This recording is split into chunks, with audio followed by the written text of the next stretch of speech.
Hey everyone, welcome to podcast B. Let's talk about Indresh Upadhyay and उनकी जो wife है शिप्रा। तो रिसेंटली इनकी शादी हुई थी, बट सर्टन ऐसी कंट्रोवर्सी हुई जिस वजह से इस पॉइंट पे इंद्रेश उपाध्याय जी जो है उन्होंने अपना कमेंट सेक्शन बंद किया है। एंड कथावाचक है वो, एंड शिप्रा से उनका मैरिज हुआ था। अभी दो फोटोज को देख के लोगों को लगा that Shipra is very young, उनका बहुत ज्यादा एज डिफरेंस है, ये सब अज्यूम किया था लोगों ने, बट ऐसा नहीं है। He is currently 28 years old। तो शिप्रा का भी जो एज है वो अपने हस्बैंड के आसपास है। अभी जैसे इनका शादी हुआ था उसी सेम डे पे सर्टन ऐसे मैसेजेस वी ऑल्सो गॉट जहाँ पे ये बोला जा रहा था कि शिप्रा जो है उसकी ये दूसरी शादी है, पहली शादी हो चुकी थी, डिवोर्स हो गया था। एंड उस पॉइंट पे वो व्लॉग्स वगैरह बनाती थी, कई सारे उसकी वीडियोस थे इंटरनेट पे। बट अभी क्योंकि इंद्रेश उपाध्याय के साथ उनकी शादी हो रही है, इस वजह से सारे वीडियोस को इंटरनेट पे हटा दिया गया है। एंड इन केस कोई उनके पहले मैरिज के बारे में बात कर रहा है, देन शिप्रा की जो सिस्टर है या जो फैमिली है वो उस पर्सन को थ्रेटन कर रही है। तो सी इस पॉइंट पे आई फील लाइक कि अगर पहले शादी हुआ है एंड वो शादी खत्म हो चुका है, इस पॉइंट पे डिवोर्स हो चुका है, देन फिर से शादी करने में कोई प्रॉब्लम नहीं है। इसमें किसको शेम करने वाली कोई बात नहीं है। And I am pretty sure जो भी ये वीडियो देख रहा होगा उनमें से मेजॉरिटी लोगों को कुछ इसमें प्रॉब्लम नहीं रहेगा। बट इंद्रेश एंड शिप्रा के जो भी फॉलोअर्स है उनको प्रॉब्लम इसलिए है बिकॉज उनको लग रहा है कि ये बात छुपाने का ट्राई किया गया था, ट्रांसपेरेंसी नहीं दिया जा रहा था। एंड कई ऐसे इनके क्लिप्स भी अभी वायरल हो रहे हैं जहाँ पे पास में उन्होंने ये स्टेटमेंट दिया था दैट शादी विवाह वगैरह की जगह पे वो जाना पसंद नहीं करते बिकॉज इन अ वे वहाँ पे जो मटेरियलिस्टिक चीजें होती है वो सब उन्हें इतना नहीं पसंद आता। एंड कट्टू अभी जब उनकी शादी हुई है तो बहुत ज्यादा ग्रैंड वेडिंग उन्होंने किया। It was very grand. See simple wedding करना है, ग्रैंड वेडिंग करना है,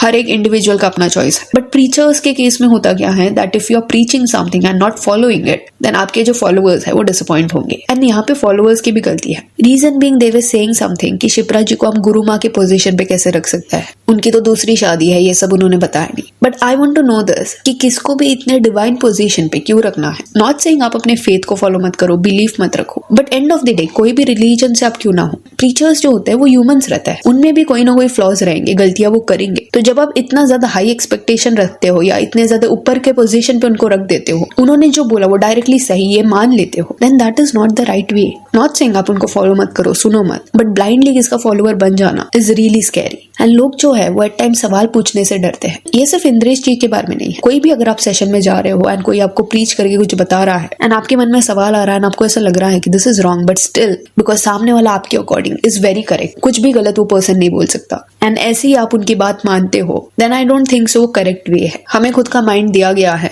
एंड सवाल पूछना, क्वेश्चंस करना इज समथिंग जो डिवाइन पावर अप्रिशिएट करेंगे, अदरवाइज हमको वो सोचने का क्षमता ही नहीं दिया जाता। एंड ये चीज इसलिए I am highlighting because social media के बाद से इन अ वे चाहे वो कोई भी रिलीजन के प्रीचर क्यों ना हो, उनका रीच बढ़ गया है। एंड बीच में वो समय रैना को जो कंट्रोवर्सी हुआ था लेटेंट शो का, उस टाइम पे एक काफी फेमस स्पिरिचुअल लीडर ने ये बोला था ऐसे लोगों को साफ कर देना चाहिए। इंटरव्यूअर ने उनको पूछा था कि ऐसी जब गलतियां होती है तब क्या करना चाहिए, माफ करना चाहिए, तब रिटर्न में ही सेट साफ करना चाहिए, माफ की जगह साफ कर देना चाहिए। एंड वो सुनने में स्कैरी था। इलाहाबादिया और एक कोई और समय रहना, हाँ, इन लोगों का ये जो नाम है, इन लोगों से हमको अपेक्षा नहीं थी। लाइन कैसे तय होगी? एक गलती पर उनको माफ कर देना चाहिए, साफ कर देना चाहिए, तो माफ की जगह साफ कर देना चाहिए। हम इसके पक्ष में हैं। बहुत गहरी बात बोल रहे हैं अभी। हाँ, इसलिए देखो हमको कई बार ना कोरोना समय पे किंग जॉन बहुत अच्छा लगा, नॉर्थ कोरिया वाला। हाँ, वो आदमी बहुत ऊंचा था। वो कह रहा है जितने को कोरोना है उनको सीताराम, बस हो गया, बढ़ेगा ही नहीं आगे।